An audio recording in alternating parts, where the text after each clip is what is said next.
I haven't done a conspiracy theory in a while, and I want to say I'm glad to be doing this one, so welcome back. Today's video is about several different types of conspiracies.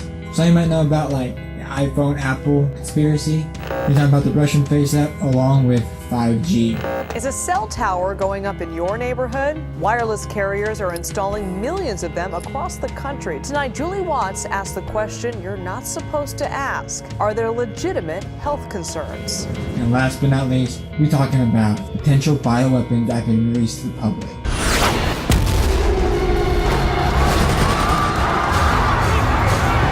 So grab your popcorn, strap in, and enjoy the ride down the rabbit hole.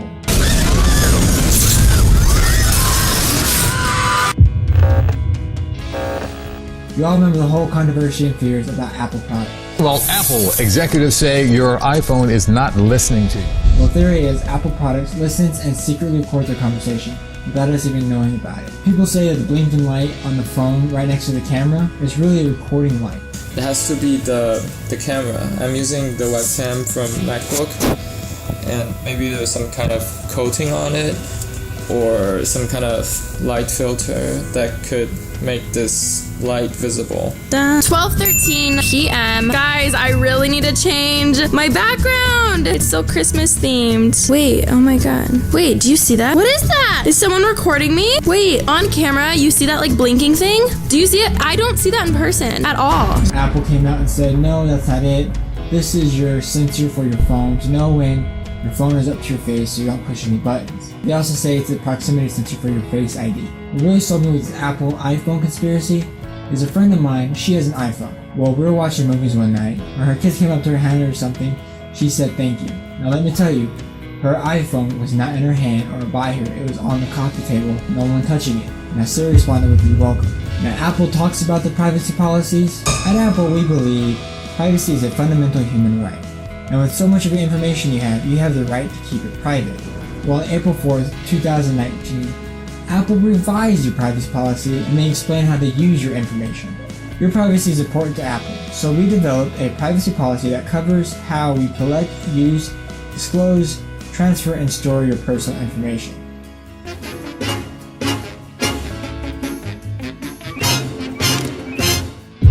Well, not long after this, a former Apple employee comes out. The Apple whistleblower. Now he says Apple is not too forthcoming with their activities and product.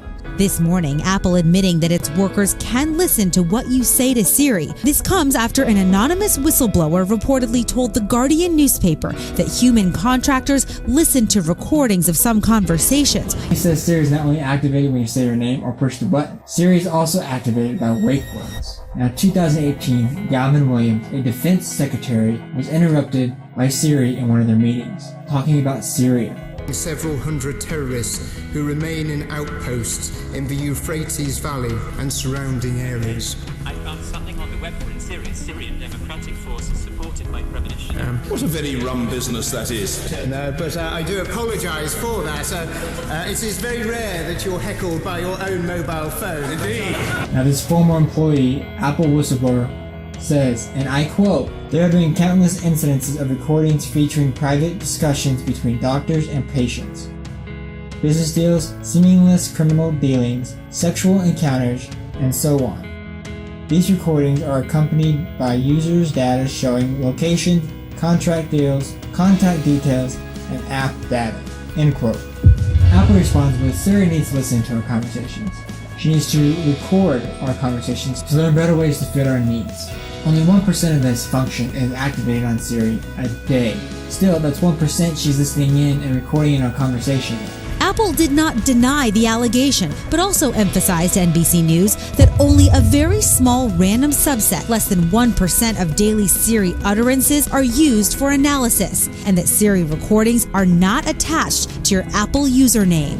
Now, could this whistleblower be lying? Could he not be an ex-employee of Apple? What do you think? Let me know down in the comments. 5G making our cell phones and internet connections faster than what they already are. I mean, who wouldn't want that? I mean, I would want that. But could there be something darker to 5G that we're overlooking completely? the current lot of 5G phones and networks that are out there. And one of the things that they found was, at least in this current early generation, you literally had to take the phone and keep it in a cooler after a couple minutes on 5G because it got so hot that you couldn't hold on to the phone. This would be a big tower pushing out radiation outside of our bedroom window 24 hours a day, 7 days a week for many years. Now, I'm not saying 5G is going to take over the world like Skynet or anything like that.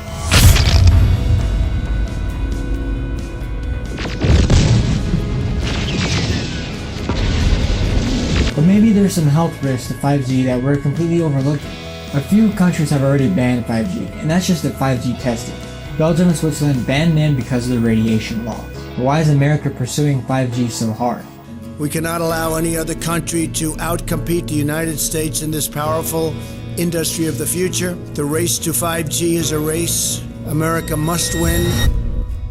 Now, 4G did have health concerns, causing headaches and neuroneurithia, problems with your nerves. 5G emits higher microwave frequencies than 4G ever did. That means our phones and our cell towers will emit more radiation than what they already are. Now, they say when they install these 5G cell towers, there's going to be one on every street corner. So when you walk outside, you're going to see a cell tower. You turn the corner, there's going to be another cell tower and another cell tower. Wherever you look, there's going to be cell towers emitting radiation.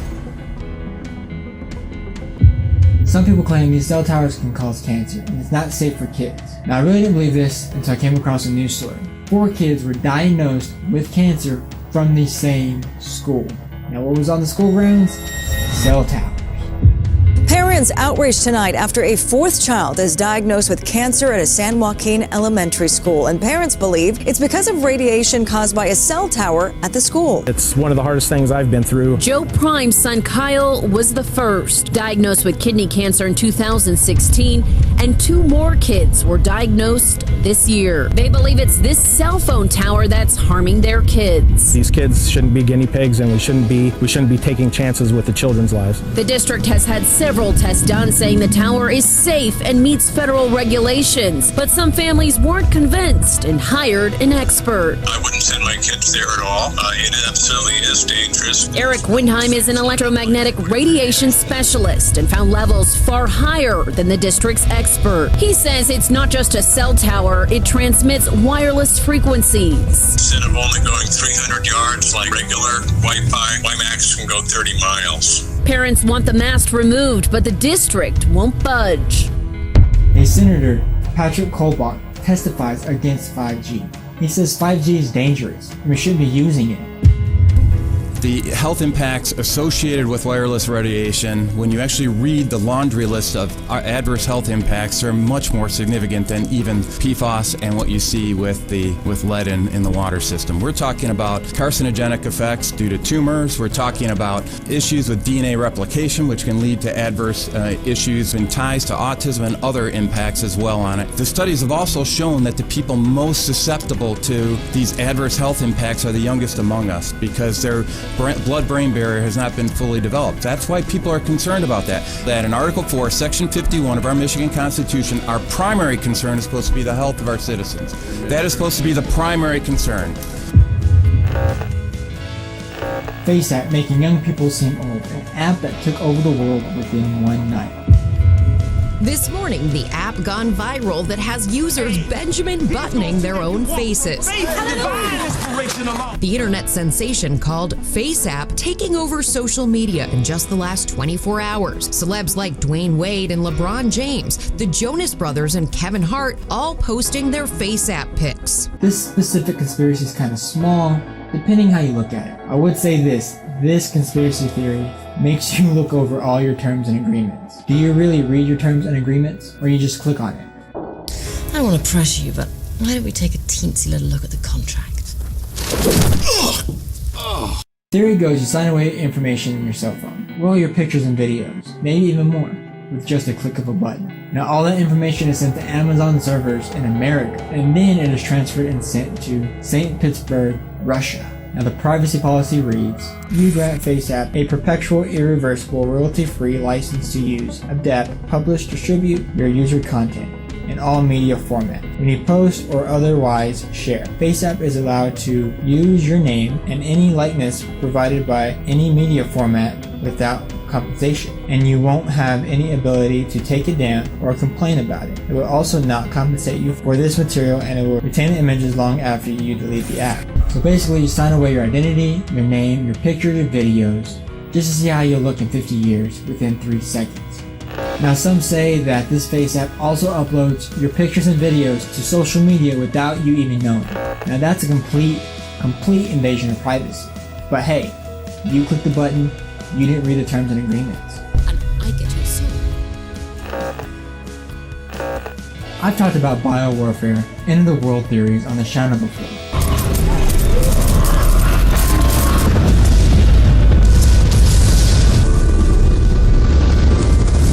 But I never really put a lot of thought into it. Well, this conspiracy goes all the way back to the 1950s, 1975. Picked back up in 2019. It's behind Lyme disease.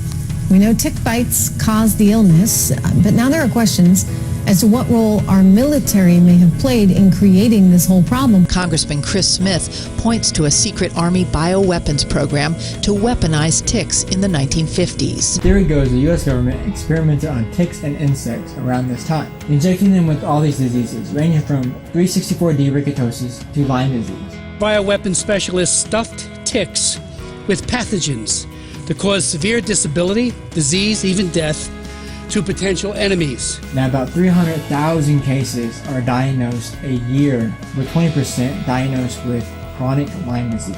It is spread by infected deer ticks. Not treated, it could lead to neurological damage. Christopher Smith authored a new version into the 2020 National Defense Authorization Act, requiring the Defense Department's Inspector General Office find out to see if the military actually experimented on these ticks and insects, and if they accidentally or intentionally let them loose into the country. The concern now is that there might have been accidental leaks and exposures, releases. And if so, the point of this amendment is to have them tell the truth, release those documents to the public, and let us know if this really happened. Now lawmakers want to know, where did infected ticks come from, and is the Pentagon to blame? I do think it's kind of fishy that Nixon put a stop to bioweapon testing experiments in the late 1960s, which the Soviet Union also did back in 1972, but they still continued testing during the Cold War, and this led to the death of 60 people because some anthrax pathogens accidentally got loose in Russia. I really don't know what to think about this theory, if it's true, if it's fake, or if someone's just coming up with a story. I mean, I guess we'll find out one day. Let me know down in the comments what you think. Bergdorfer, for whom Lyme disease was named in 1982, suffered from late-stage Parkinson's. He hinted before he died that the outbreak may have been a bioweapons experiment run amok. I hope you enjoyed today's video. Leave a like. Thank you for watching. Until next video, peace guys.